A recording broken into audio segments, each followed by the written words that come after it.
সামনে ক্লাবের রাধাচূড়া গাছে ব্যাপক ফুল ধরেছে। কানায় কানায় ভর্তি ফুল, হলুদ ফুল, রাধাচূড়া ফুল। সবচেয়ে ভালো ব্যাপার যে নিচে ফুল পড়ে আছে। আপনারা পূজার বেদি, শীতলা পূজার বেদি যেটা পাথর দিয়ে বাঁধানো ক্লাবের, তার উপরেও ফুল দেখতে পাচ্ছেন। আবার নিচে দেখেন ফুল ছড়িয়ে আছে, কি সুন্দর হলুদ ফুল ছড়িয়ে আছে অনেকটা দূর, অনেকটা। আমাদের বাড়ির সামনেও হলুদ ফুল ছড়িয়ে আছে একদম। বাচ্চারা আসে ফুল কুড়ায়।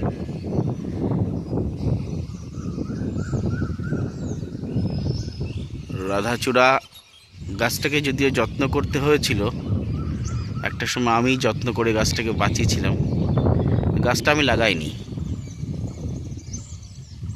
ক্লাবের থেকে লাগানো হয়েছিল, গাছটা বাঁচিয়েছিলাম আমি।